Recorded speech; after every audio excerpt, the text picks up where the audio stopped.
Oi, galera.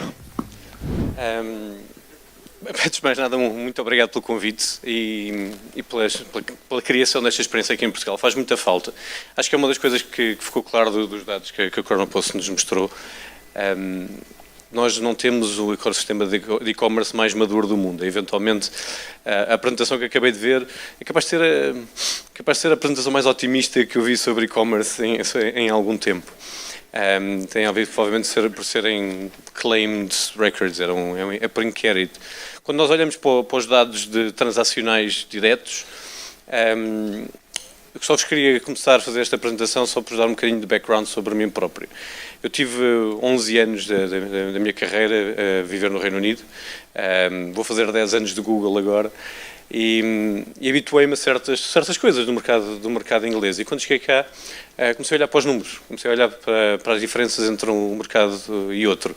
E provavelmente vocês viram na apresentação anterior que havia sempre um país em todos aqueles charts que tinha sempre uma barra mais alta que as outras, que era do Reino Unido. Para ter uma pequena ideia, em termos de total de transações aqui feitas em Portugal, o e-commerce vale entre 3% a 5% do total de transações. Isto depende da doutrina diversa, de onde é que vêm os dados. Alguém me sabe dizer qual é que é o total do Reino Unido, um país como o Reino Unido, em termos de total de transações? 20, 25, é 19%. 19%. O maior mercado do mundo em termos de penetração de e-commerce, em termos de valor do e-commerce em total das vendas, é a China, com 29%. Por uma razão muito simples, que eles saltaram a parte de construir lojas e foram diretos para o e-commerce. Tão simples como isso. Aliás, é a mesma razão porque, por exemplo, em África praticamente não há computadores pessoais, só há smartphones. Passaram por cima dessa fase, passaram por cima dessa geração. Porquê é que isto é assim aqui em Portugal? Por acaso, num dos slides que foi mostrado, quando há muita informação, às vezes é difícil distinguir qual é que é a informação que realmente te ajuda a explicar o que é que acontece em Portugal, mas há ali um data point em particular que é absolutamente crítico e que explica exatamente o que é que se passa aqui em Portugal. É que Portugal é o segundo maior país da Europa em termos de volume de compras feitos em sites estrangeiros. 82% do volume de compras em Portugal em e-commerce é feito em sites estrangeiros. Olha, as boas notícias é que vocês estão aqui para ajudar a remediar isso, porque é um problema de oferta. É um problema de não haver sites suficientes e não haver oferta suficiente. Procura não falta, apesar de tudo, o que nós vemos é que há muita vontade de comprar, e há tanta vontade de comprar online que a maior parte das pessoas o fazem em sites estrangeiros em vez de em sites portugueses. Porquê? Porque é fácil. Muitas vezes é barato, a entrega aqui em Portugal é rápida. Agora, quando cheguei de manhã em casa, estava lá uma encomenda da Vente Privé que chegou em 24 horas, no site francês, e a verdade é que o e-commerce não tem fronteiras. E quando nós olhamos para o trabalho que ainda temos para fazer em e-commerce, especialmente neste país, o nosso painel vai se dedicar essencialmente a olhar para 3 grandes áreas. Primeiro, think big. Muito simples. O e-commerce, como eu disse, não tem fronteiras. O vosso consumidor potencial não são os 10 milhões de pessoas em Portugal, são os 3 bilhões de pessoas que estão ligadas à internet um pouco por todo o mundo. E a escala com que podemos sonhar não tem nada a ver com a escala do mercado nacional. Segundo, think fast. A agilidade é absolutamente crítica. Eu estive a ver uns reportes sobre o mercado suíço recentemente, que é coisa de 15 dias ou 3 semanas. A Amazon não abriu o mercado suíço, mas abriu same-day delivery para o mercado suíço. Tão simples como isso. Nem sequer abriu o Amazon.ch, abriu same-day delivery da Amazon.de, a Amazon alemã, para o mercado suíço. No mesmo dia, um dos maiores players de e-commerce suíço fechou a loja. Isso não quero competir, não consigo. Eu tenho 1,5 milhão de artigos, eles têm 100 milhões, não consigo concorrer. Felizmente ainda não temos Amazon em Portugal com a presença que se calhar tem noutros mercados. Acho que é uma oportunidade enorme para toda a gente que está aqui na sala. Acho que é uma oportunidade histórica, podemos criar massa crítica agora enquanto a Amazon não abrir um Amazon.pt. E eventualmente vai acontecer, e quando acontecer temos de saber competir. Portanto, a parte da agilidade, da infraestrutura, de que criamos os melhores assets possíveis, é um dos temas que vamos debater no painel. E por último, para além do Think Big e Think Fast, Vamos falar um bocadinho sobre Think Better. Think Better quer dizer usar dados, usar informação. Acho que falámos um bocadinho nas introduções. E-commerce é data.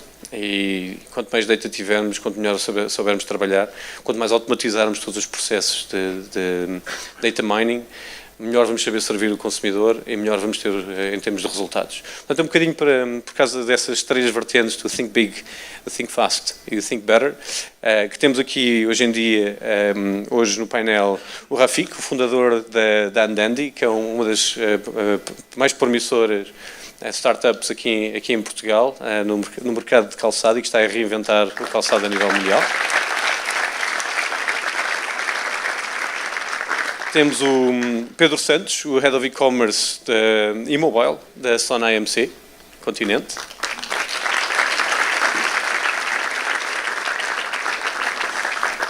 Temos o Jorge Silva Martins, o Managing Associate da Sociedade de Advogados PLMG. E, last but certainly not least, o João Dias, administrador da ICEP, é uma das associações que mais faz por crescer a exportação em Portugal e um dos maiores players do ecossistema e uma das associações que mais nos pode ajudar aqui. Muito obrigado a todos por fazerem parte. Bom, a nossa discussão vai começar um bocadinho pela parte do Think Big.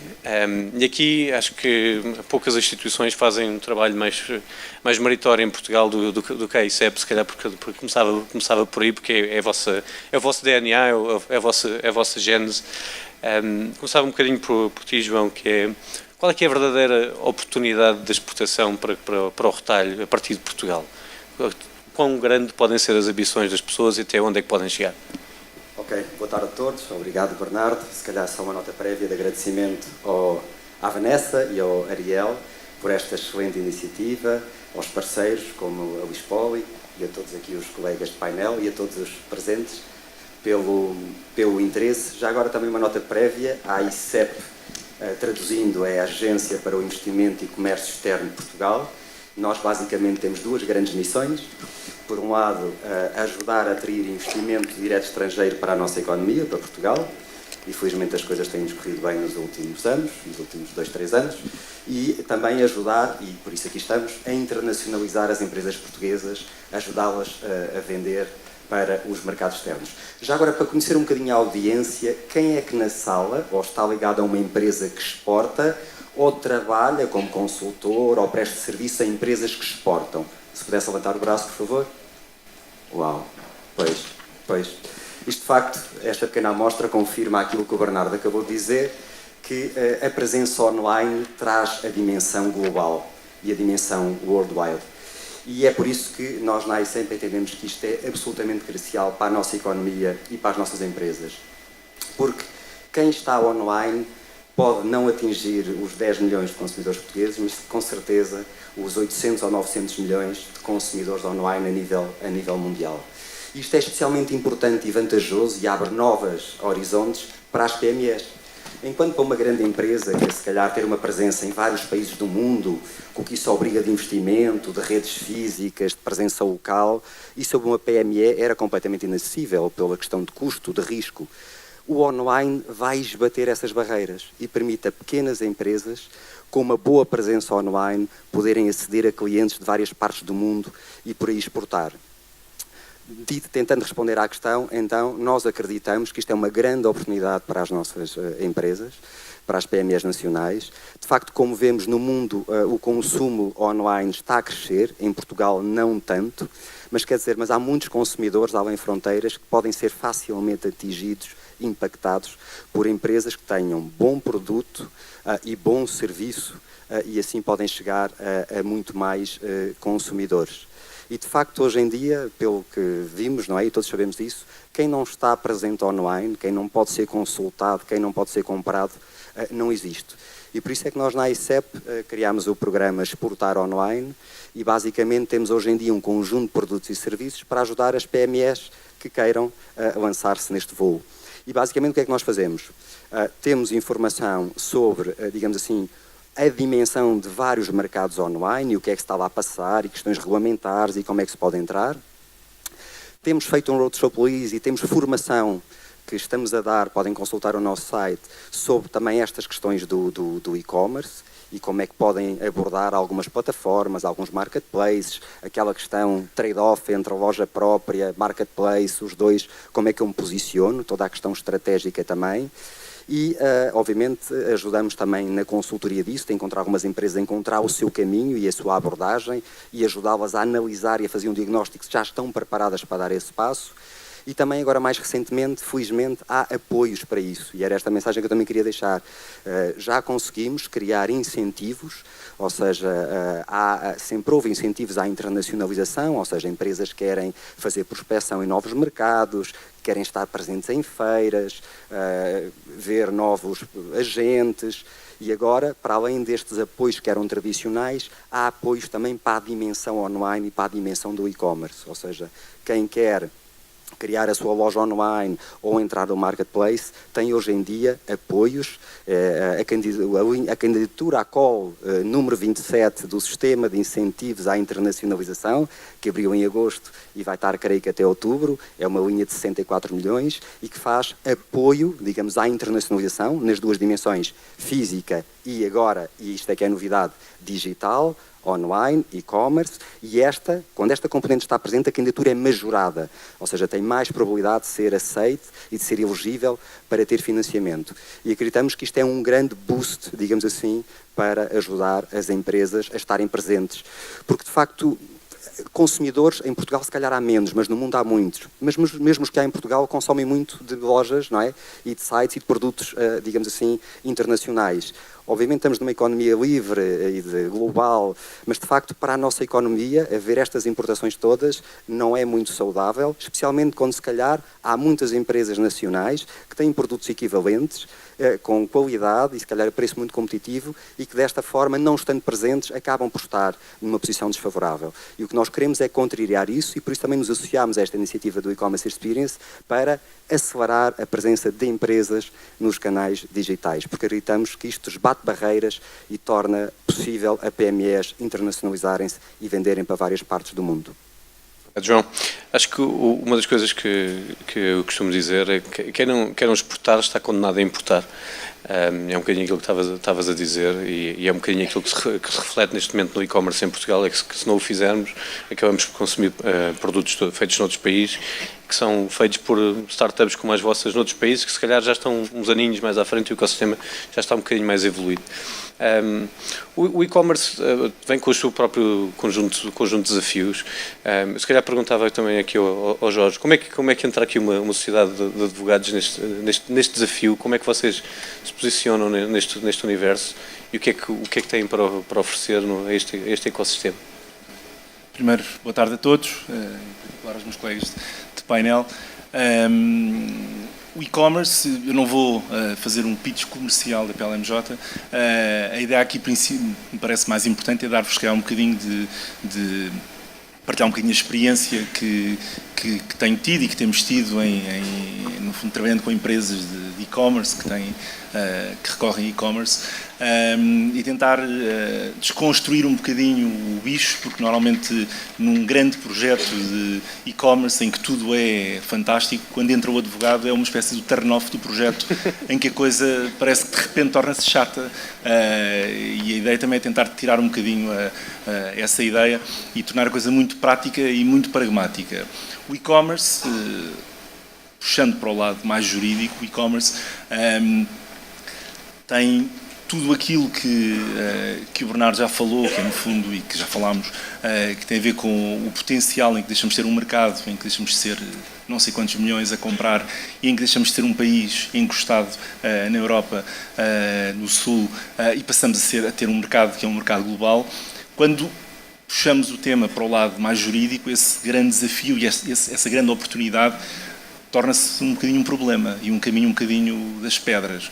Tem sido um caminho um bocadinho das pedras, porquê? Porque, principalmente, eu diria que há duas questões que são ainda os grandes travões do e-commerce na parte mais legal. A primeira é quando falamos em internacionalização das empresas, PMEs, seja que a empresa for e de que dimensão for, quando começamos a internacionalizar, rapidamente percebemos que a malha normativa que temos que cumprir está completamente fragmentada. Ou seja, em vez de entrarmos no mercado espanhol e ser uma entrada muito fácil, percebemos que, calma lá, a Espanha tem legislação própria e eu vou ter que cumprir esta legislação, mas provavelmente a minha empresa não vai querer entrar apenas em Espanha e vai querer entrar em todo o espaço União Europeia, o que significa que eu, de repente, quando quero aproveitar o potencial desse mercado global, vamos assumir uma primeira fase apenas europeu, eu vou ter que olhar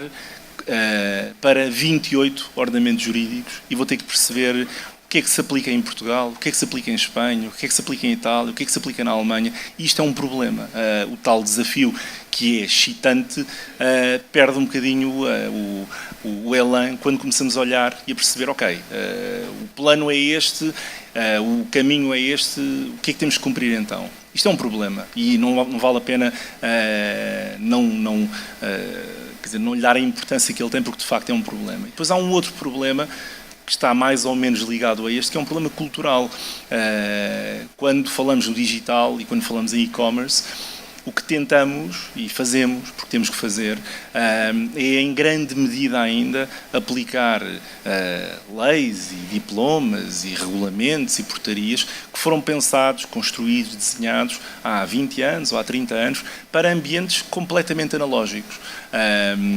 E essa dificuldade que há em importar para um ambiente digital legislação que eles são completamente analógica é um grande obstáculo também aí. O que nós temos feito, não sendo comercial e não querendo ser comercial, o que temos feito no fundo é tentar ajudar nesse caminho, que é um caminho de perceber, ok, qual é que é o plano, e essa é sempre a minha prioridade quando trabalho com uma empresa que tenha, no fundo, uma componente de e-commerce, ou que seja uma empresa de e-commerce, é perceber qual é que é o plano, qual é que é o caminho que vocês querem seguir. E o caminho é este, ok, para fazermos isto, nós temos que ter atenção A, B, C, D. E estas são os principais obstáculos, as principais preocupações que nós vamos ter pelo caminho.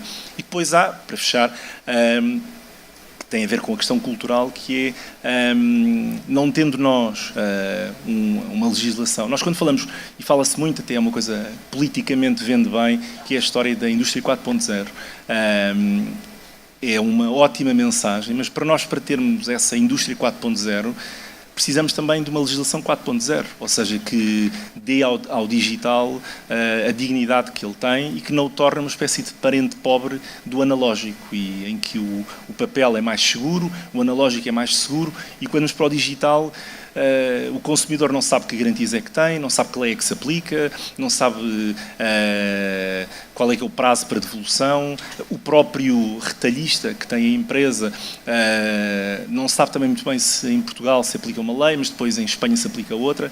E há aqui esta indefinição, esta tal fragmentação que vos dizia, acaba nisto, que é esta questão cultural, que é mesmo as autoridades públicas, no fundo, todas as entidades, e falo mais do caso português, porque é o caso com que lido diariamente, que tratam e que olham para os temas de e-commerce, têm que perceber que isto não é o analógico, isto é o digital. Isto é uma realidade completamente diferente, e a inflexibilidade com que muitas vezes tratam os temas no analógico, no digital, é uma outra realidade, e tem que ser olhado, tem que ser tratado e tem que ser planeado de forma diferente. E por isso, no fundo, a forma como temos tentar trabalhar é ajudar no desenho no fundo, a implementação de um projeto, é o que é que isto implica sob o ponto de vista jurídico. E muitas vezes é muito mais, aliás é sempre, e se calhar é uma das mensagens, sempre mais do que a política de privacidade e a política de cookies dos sites por causa do RGPD. É muito mais do que isso. Essa é uma parte muito pequenina, muito importante, por causa das coimas do RGPD, mas é uma parte muito pequenina de um trabalho que deve ser um trabalho acompanhado, que deve ser um trabalho suportado, sem que a parte jurídica canibalize o projeto e a ideia, que isso é que verdadeiramente interessa. Obrigado. Acho que hoje é um bom exemplo da importância de olhar para a parte legal da coisa, porque quem tentou chegar aqui por conta da greve dos taxistas, por conta da mudança de legislação, da nova lei do táxi, que tem muito a ver com a entrada de uma entidade disruptora no mercado que é a Uber, sabe bem o que é o impacto da legislação em alguns setores de atividade. Eu, entrando um bocadinho por esta discussão da escala do mercado versus a complexidade da adaptação à legislação local, recentemente algumas pessoas da minha equipa foram visitar o Google em Israel, e uma das coisas que trouxemos de lá foi que as startups de Israel, que é um país, como vocês sabem, cheio de inovação e de startups, um país com um mercado doméstico de apenas de 8 milhões de pessoas, mas um dos maiores ecossistemas do mundo em termos de inovação, de startups e de venture capital. A maior parte das startups israelitas saltam imediatamente para o mercado americano. E é a primeira coisa que fazem. Passam por cima da Europa, passam por cima de tudo o resto. America First.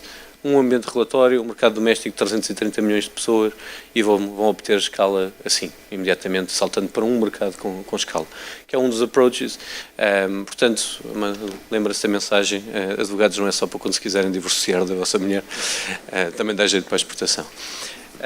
Acho que falamos aqui um bocadinho da ideia de acesso aos mercados internacionais, mas temos de falar também um bocadinho do mercado português, e aqui obviamente é incontornável falarmos aqui da Sonai.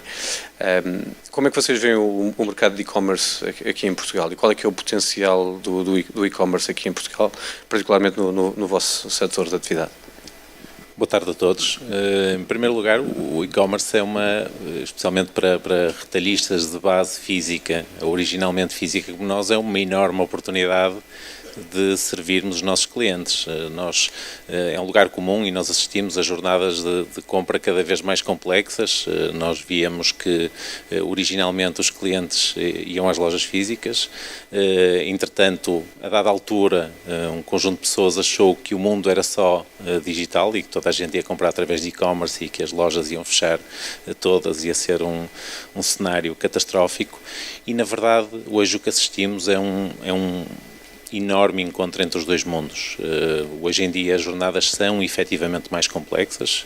Eu, se pesquiso no Google determinado produto, adiciono a minha lista no Continente Online, recebo a encomenda em casa, quero devolver o produto, vou a uma loja e nessa loja até procuro no Google onde é que fica a loja mais próxima, uso o Waze para chegar lá.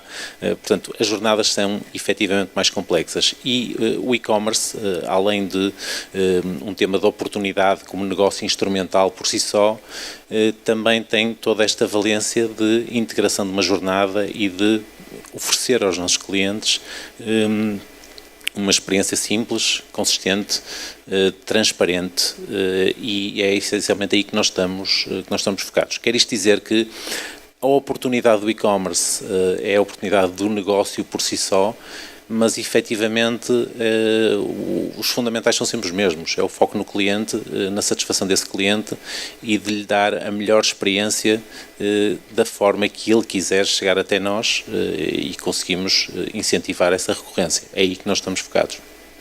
Em termos de ambição que vocês conseguem ver num mercado como o português para o e-commerce, de uma insígnia tão relevante como o continente, the sky is the limit?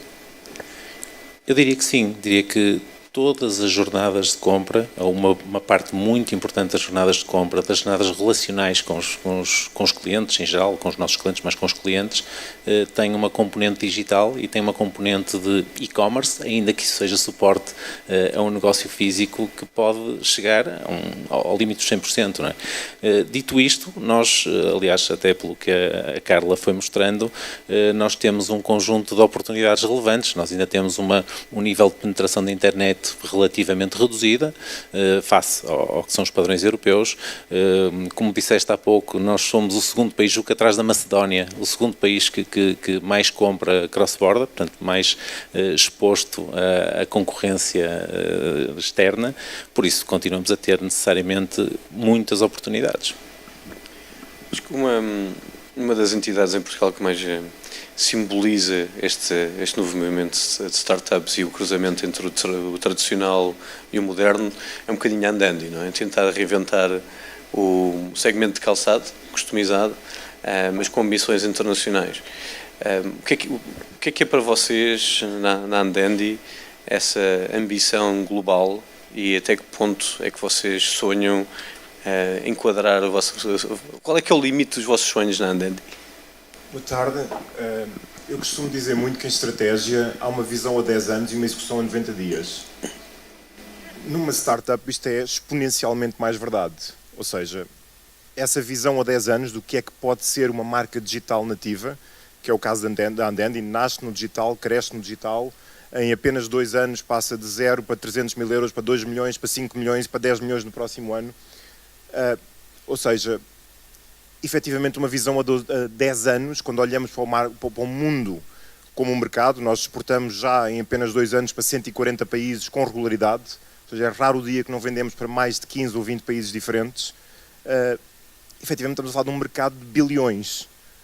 Teoricamente, o Total Addressable Market, como os VCs gostam de chamar, é imenso, é enorme. A tal visão a 10 anos podemos estar a falar claramente nas centenas de milhões de euros. Embora, atualmente, como eu disse, visões a 10 anos são execuções a 90 dias, porque o mundo muda muito depressa, sobretudo no digital. Eu acho que Andandi, mais uma vez, é um excelente exemplo deste tipo de pensamento de think big. Acho que outra das coisas que vocês fazem bem é a parte do think fast, que é aprender sobre a vossa audiência. Queres falar um bocadinho também sobre o que é para vocês a importância de saber mais sobre o vosso consumidor final, porque o vosso negócio, acima de tudo, é personalização, não é? Portanto...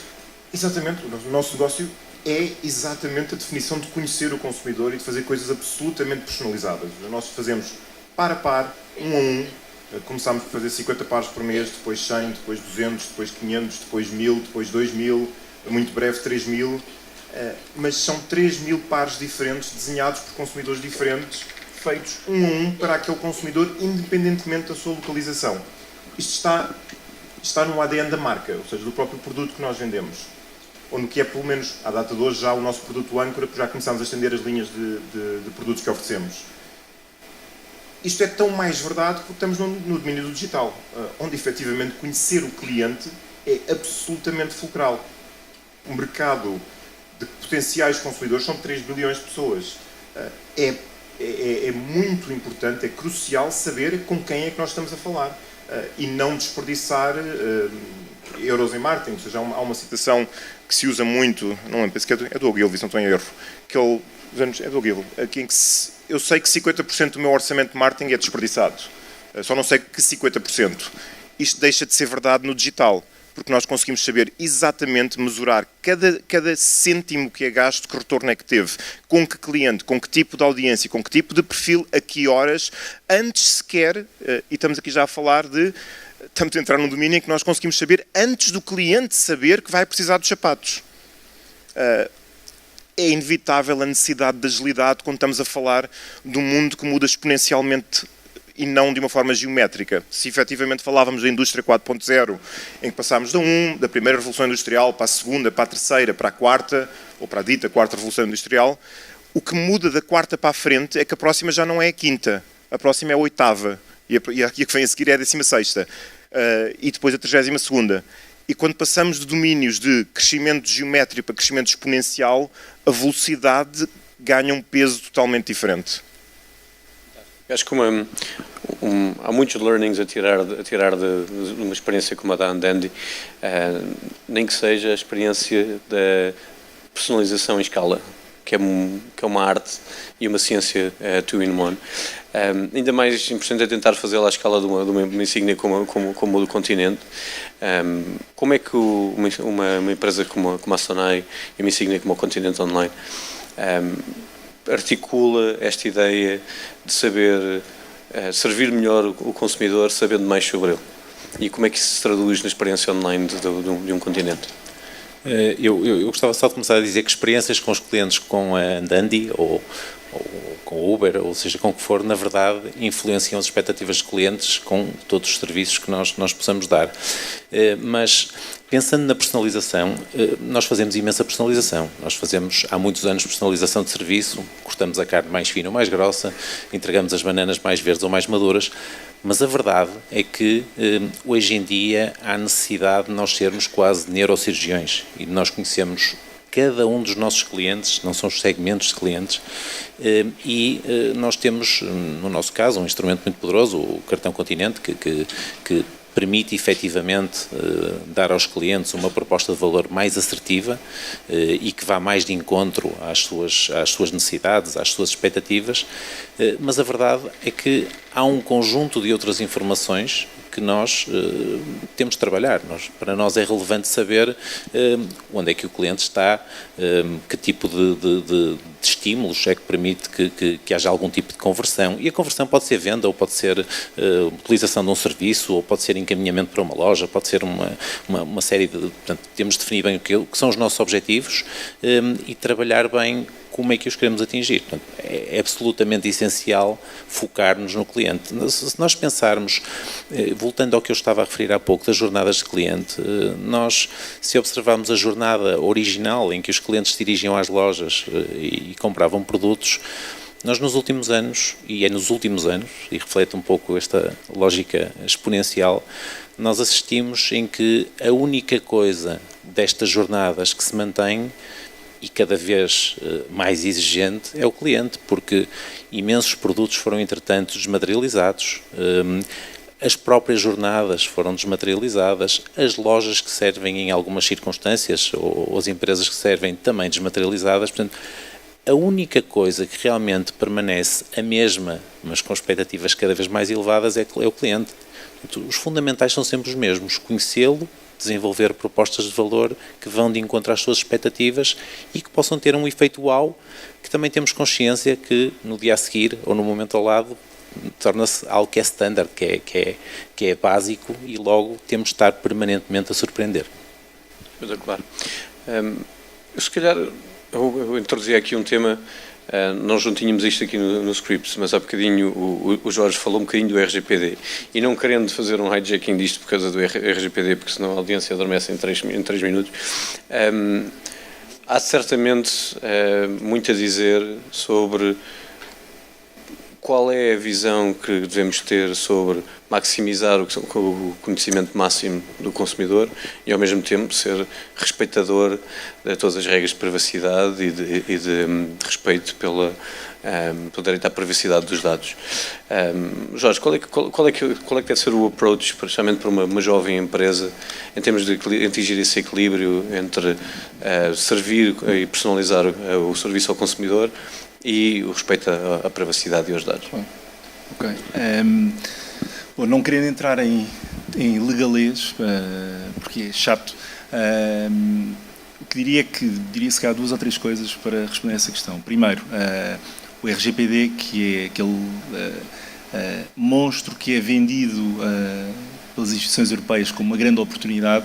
A verdade é que depois, quando pegamos no que está ali e aplicamos às nossas empresas, é de facto um problema e não é um desbloqueador. E para que seja uma oportunidade, vamos ter que trabalhar um bocadinho para que se transforme de um problema numa oportunidade. Isto porque, contrariamente àquilo que o RGPD assume, a vida das empresas e a relação com os seus clientes não começou agora, começou há 10 anos, ou há 20 anos, ou há 50 anos. Eu lembro-me, há muito pouco tempo, ligou-me um não cliente, mas um potencial cliente que me dizia que tinha um negócio que tinha herdado do avô, depois o pai tinha ficado com o negócio,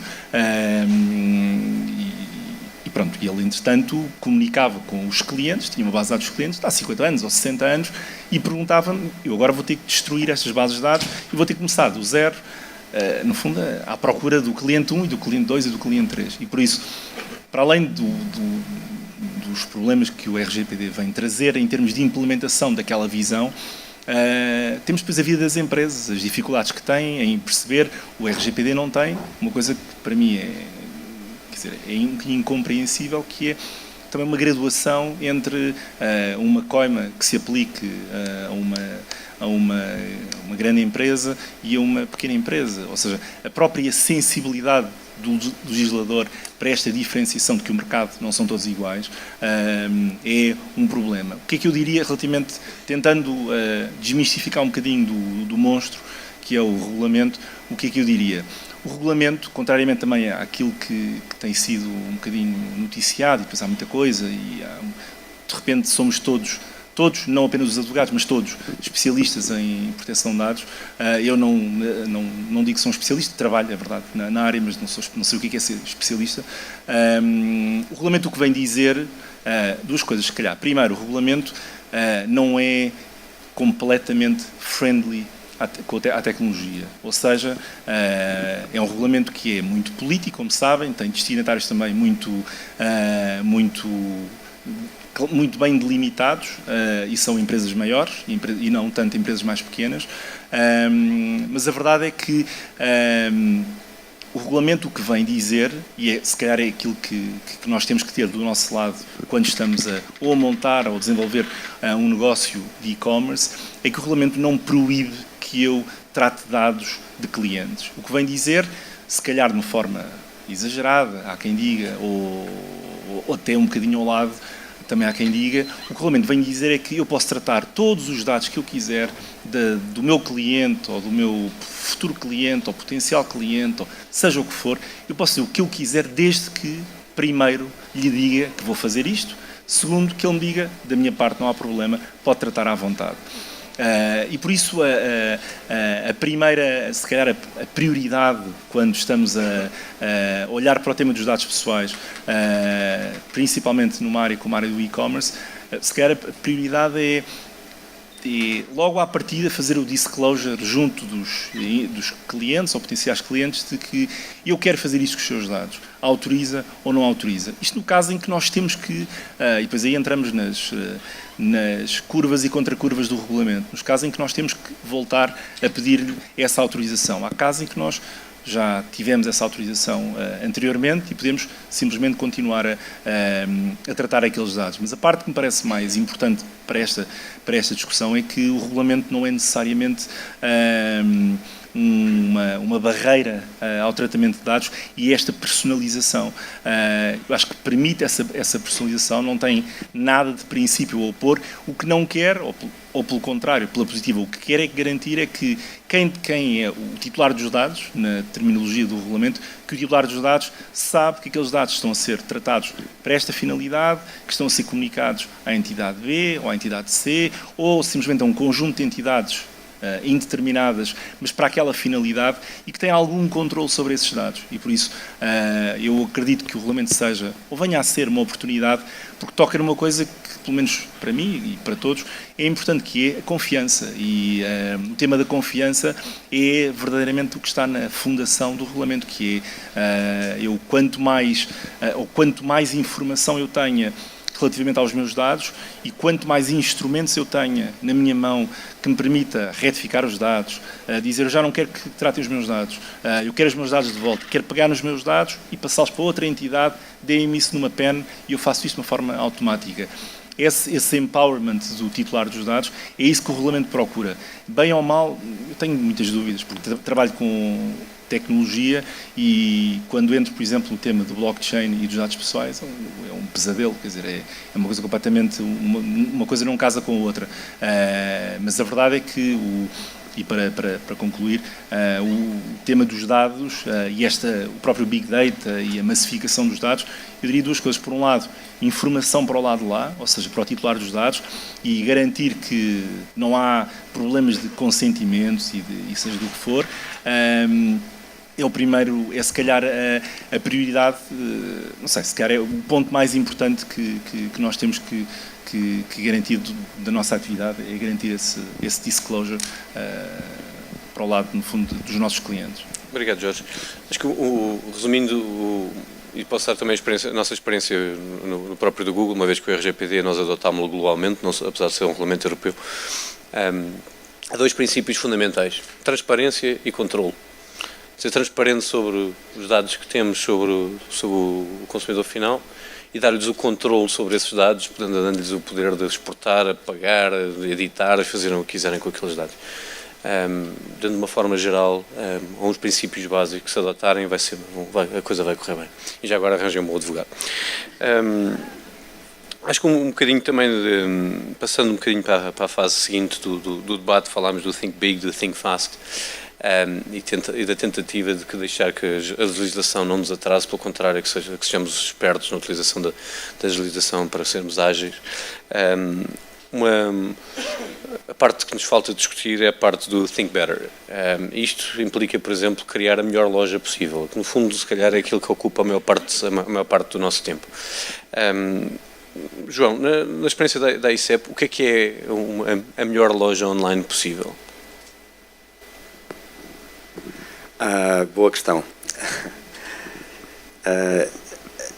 A melhor loja online possível é a que faça vender mais, como fez a Estrela aumentar 200% a faturação, digamos assim, online. Mas eu acho que uma questão muito importante aqui para as empresas é a questão estratégica, porque às vezes não há necessariamente um caminho certo.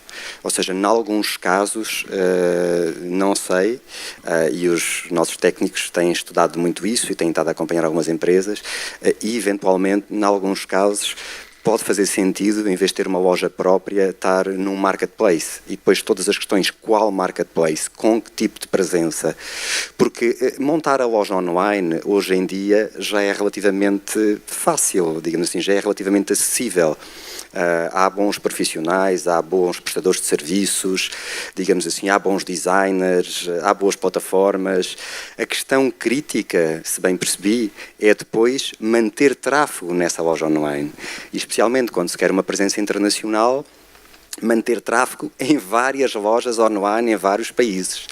E todo, digamos assim, o arcabouço financeiro e os tais 50% de marketing a mais que é preciso ter para alimentar tudo isto. Não estou a dizer que não deva ser este o caminho a seguir, é uma coisa que tem que ser pensada, por isso é que a questão da estratégia, da definição do roadmap, do posicionamento estratégico é muito importante, mas pode fazer sentido, em alguns casos, ou em paralelo ou em alternativa, estar em alguns marketplaces, em que com uma única presença eu consigo endereçar, digamos assim, uma série de mercados de uma só vez, com custos muito mais baixos, não só de constituição da loja, mas isso não é mais relevante, mas mesmo de, digamos assim, de posicionamento e de marketing digital. Agora, que independentemente deste caminho, depois ainda há uma outra dimensão que as empresas vão ter que pensar e que nós uma questão que nos preocupa muito e que nós tentamos ajudar as empresas que estamos a apoiar, é a questão daquilo que se chama o conflito de canal. Ou seja, eu sou uma empresa exportadora, até já tenho um agente, por exemplo, num mercado, e ele já tem uma rede, digamos assim, física, numa cadeia de retail onde tem os meus produtos, e quando eu passo a vender diretamente lá pelo canal online, como é que é a gestão destes dois canais? Como é que é os incentivos do distribuidor, com agora a minha approach direta? Ou seja, tudo isto são questões que são geríveis, mas que têm que ser tidas em conta e que são essenciais para uma boa presença e para não haver aqui nenhuma espécie de atropelo. Dito isto, presença online em loja própria, em alternativa, presença num marketplace mais generalista, mais setorial, ou, eventualmente, a combinação dos dois, são caminhos absolutamente indispensáveis para quem quer progredir e não perder cota de mercado. Por outro lado, há aqui uma nota que eu gostava de dar também, que é, eu acho que nós, felizmente, agora parece estar a chegar o nosso momento de sorte. A nossa estrelinha, de facto, começou a brilhar. Porque durante muitos anos, eu já acompanho a economia há algum tempo, que alturas houve em que o paradigma era temos que produzir muito. Temos que ser muito eficazes a standardizar, temos que ter escala, senão não vamos ser competitivos, temos que ter custos baixos. Não é? Ouvimos aqui há uma década e tal muito este discurso e felizmente o mundo mudou. A tecnologia e o digital trouxe estas plataformas magníficas, trouxe a possibilidade de acessar e de aceder a consumidores em todo o mundo, a logística melhorou imenso, os pagamentos, ou seja, e o consumidor hoje em dia quer customização, quer diferenciação. E, de facto, é aqui que as nossas empresas têm a sua mais-valia. Nós não podemos competir com escalas à lá, digamos assim, dimensão de empresas chinesas e de outras de outro tipo. Mas, de facto, esta possibilidade de fazer produtos de muita qualidade, se pudermos pôr design, se pudermos pôr customização e depois usar o digital para fazer esta entrega, eu acho que o caminho para a nossa economia e para aquilo que é o nosso perfil produtivo de empresas é exatamente por aqui. E acho que o mundo evoluiu a nosso favor. Agora, temos que aproveitar esta oportunidade, porque se a gente está só no físico e não faz, por exemplo, este movimento que a Andandi fez, de que produz e chega diretamente ela própria ao consumidor final, e aí apanha, de certa forma, várias margens da cadeia de valor, isto é absolutamente essencial para ganhar cota de mercado, para ter rentabilidade, e de facto isto é absolutamente importante. Bernardo, se me permite só uma nota para dizer que nós, a ICEP, também partilhamos nós mesmos, não a ajudar as empresas, algumas destas dores. Nós somos uma agência pública, mas somos uma empresa e temos clientes, que são maioritariamente empresas, são clientes B2B. E, de facto, nós também temos aqui um processo de transformação digital que nós próprios estamos a fazer. Também queremos ter uma melhor presença online, também queremos conhecer melhor o nosso cliente, que são algumas das empresas aqui presentes, porque se não conhecermos melhor o nosso cliente, nós não o podemos ajudar. E, de facto, a standardização, ter produtos ou serviços, informação igual para todos, ações de formação igual para todos, isto já não funciona. E nós estamos num profundo processo de transformação digital nós próprios, porque percebemos que o mundo mudou, que as necessidades dos clientes são diferentes e queremos prestar melhor este serviço. E nós próprios, como a empresa, com dificuldades que todos sentimos, estamos a recorrer ao digital para conseguir estar mais próximo das empresas, conhecê-las melhor, e os dados aí são absolutamente fundamentais. É um chavão, mas de data is the new oil. Aí é que está o valor, não só para perceber o que é que o mercado pede e cada empresa pede e entregar-lhe uma coisa customizada, como o par de sapatos que a Andandi faz para aquele cliente, e nós queremos prestar este serviço de apoio à internacionalização empresa a empresa, mas também para podermos até também antecipar as necessidades. E, de facto, aqui a gestão dos dados é muito importante, naturalmente cumprindo as normas legais, mas nós próprios também estamos nesse processo e, oxalá, e que vocês possam testemunhar que, de resultado desta transformação, também vos possamos ajudar e auxiliar mais e tirar partido deste mundo global que acho que está a nosso favor, e da dimensão das nossas empresas e da nossa agilidade e da nossa capacidade de customização. Obrigado, João.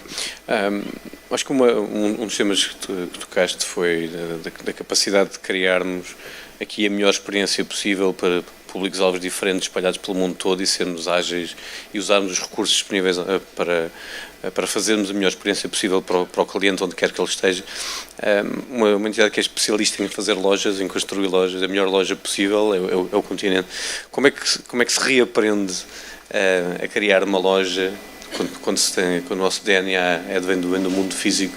Como é que se reaprende a criar uma loja para o online? E qual é que é a diferença entre uma coisa e outra? Eu diria que é exatamente a mesma lógica, uma lógica de retalho, ou seja, focada no cliente, conhecer o cliente, e adotando uma atitude digital, que é algo também um bocadinho diferente de e-commerce propriamente dito, que é uma atitude de experimentar, medir, iterar, experimentar novamente e, acima de tudo, aprender recorrentemente e ter essa flexibilidade para mudarmos a forma como nós fazemos as coisas, não é? A noção do Einstein de ser estúpido, da estupidez de fazermos a mesma coisa da mesma forma e esperarmos um resultado diferente, temos efetivamente de pensar diferente e de fazer diferente.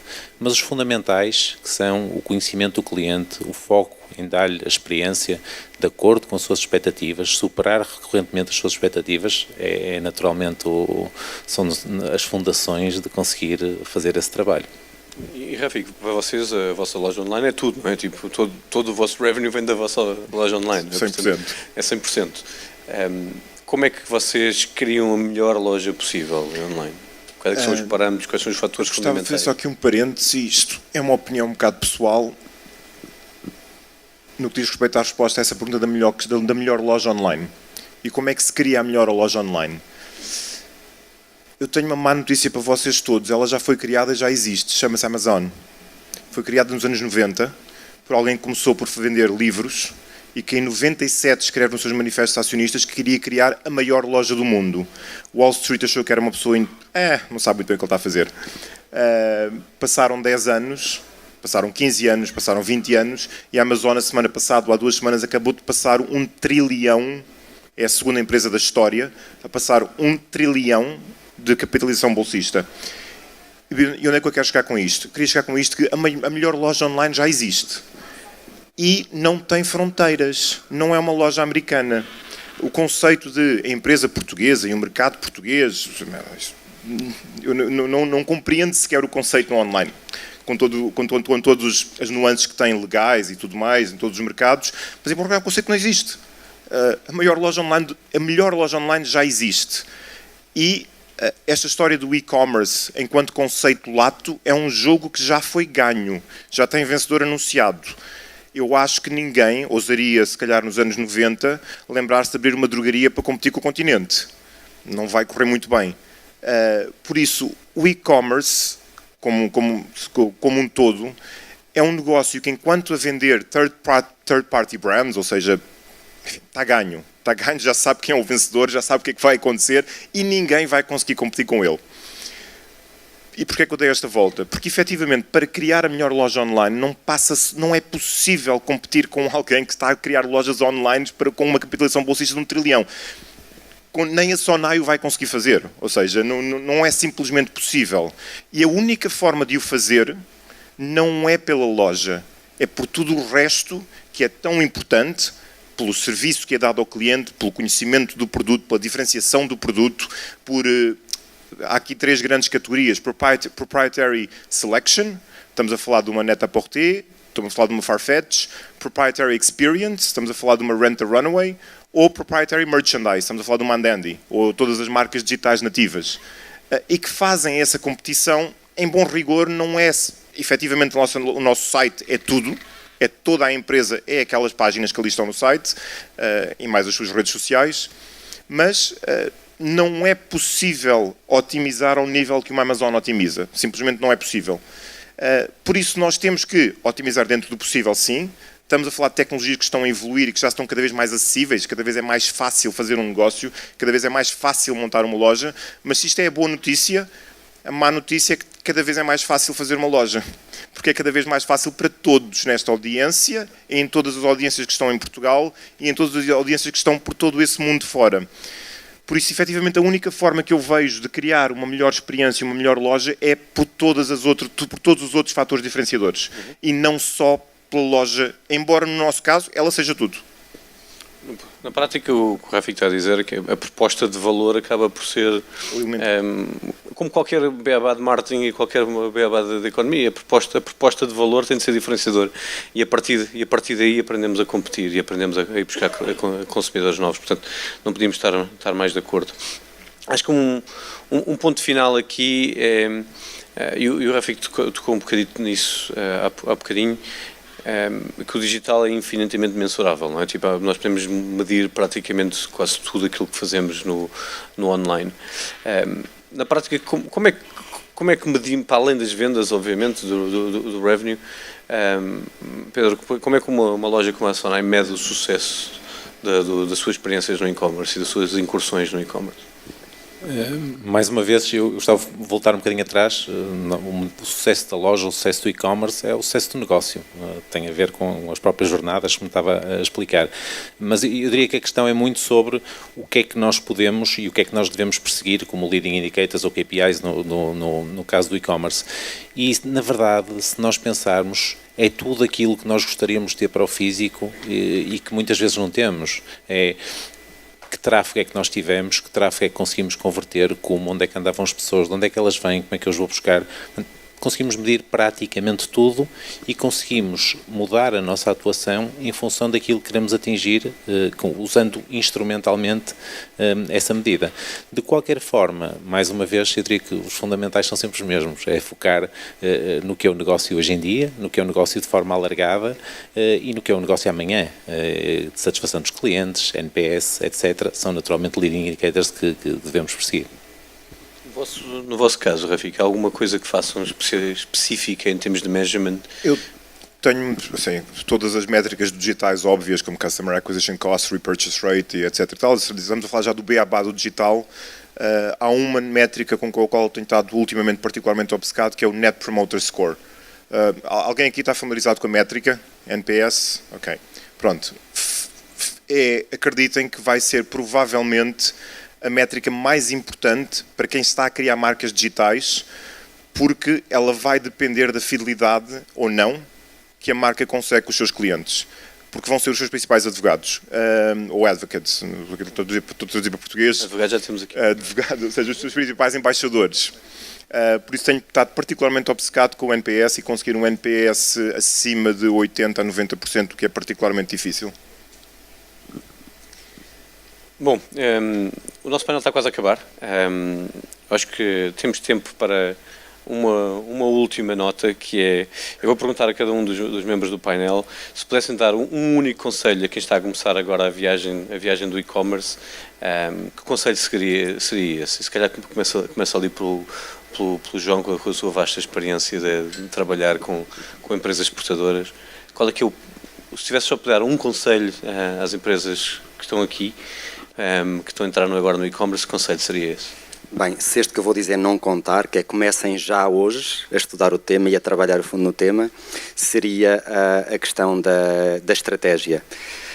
Pensar bem, de facto, toda esta dinâmica, ter loja própria, estar num marketplace, as duas coisas, só mercado nacional, quer dizer, nunca é só o mercado nacional, mas quais são os mercados que eu gostava de mais endereçar, internacionais, qual é a melhor forma, análise da concorrência, ou seja, eu acho que aqui algum desenho estratégico é fundamental para um bom arranque, porque depois os parceiros existem, não é? Quem uma boa plataforma, quem faça um bom desenho, tudo isso. Eu acho que a questão do posicionamento e ter uma boa estratégia é que é a questão fundamental. Como é a última vez que estou a usar a palavra, eu queria só mais uma vez agradecer à Vanessa e ao Ariel por terem trazido o e-commerce experience para Portugal. Eu acho que estas 20 empresas vão beneficiar muitíssimo desta experiência, desta imersão. Isto faltava cá, nós não tínhamos isto e de facto o apoio que eles vão dar e este boost vai ser fundamental para as empresas e acho que vamos ter métricas disso daqui a 6 meses. Obrigado. Obrigado, João. Jorge, eu diria que o conselho é relativamente simples e pondo-me agora nos sapatos de um advogado. Os sapatos também já temos aqui alguém que faz. Exatamente. Estes não são customizados, mas eu diria que definam bem qual é que é o roadmap, que é no fundo aquilo que estávamos a dizer, ou seja, qual é que é verdadeiramente o nosso produto, o que parece que estamos a falar, a quem é que queremos chegar, onde é que queremos impactar, qual é que é o nosso mercado, ou quais é que são os nossos mercados. Tudo isto parece que são questões exclusivamente de negócio, ou seja, comerciais. A verdade é que qualquer decisão pequenina que tomemos vai ter depois, entre o advogado, implicações jurídicas completamente diferentes. E por isso, neste caminho, que é um caminho de curva e contra-curva, e que não é uma linha reta na definição do que é um negócio e como é que se implementa uma ideia, o que eu diria é tentem, na medida do que é possível e do que for possível, definir bem o roadmap. Nós agora vamos fazer isto e o produto é este e vamos começar por aqui. E depois vamos começando a trabalhar em camadas e esse caminho vai ser acompanhado também por um apoio jurídico, vai ser completamente diferente. Se temos produtos congelados, é um regime completamente diferente de produtos que não são congelados. Se temos produtos alimentares, tem um regime que é completamente diferente dos outros. São 1000 coisas completamente diferentes e se calhar é um bocadinho a lógica do começar lean e depois começar a complicar do que meter tudo dentro do mesmo saco e logo se vê. Isso que é o meu conselho seria começar. Keep it simple, não? Exatamente. Pedro. Muito breve e assertivo, foquem sempre no cliente. Rafik? Eu subscrevi a última aqui, porque efetivamente pensem no cliente, não pensem no e-commerce como algo completamente novo, pensem no que o que quer que seja que estão a fazer. Nós vendemos sapatos, nós somos uma sapataria, nada de especial. O e-commerce é só um facilitador daquilo que nós fazemos. É pegar numa indústria tradicional que sempre existiu e esse é que é o nosso negócio. Fantástico. Acabou-se-nos o tempo, acho que foi um painel muito interessante. Eu queria, antes de mais nada, agradecer aos quatro membros do painel passarem aqui o tempo. Muito resumidamente, think big, A escala das vossas ambições neste projeto é um mercado com 3 bilhões de pessoas. Keep it simple, tenham uma estratégia, foquem no cliente, sabem muito bem qual é a vossa proposta de valor e qual é a diferenciação que vão trazer para o mercado e de certeza que vos vai correr bem. Boa sorte a todos e muito obrigado ao nosso painel.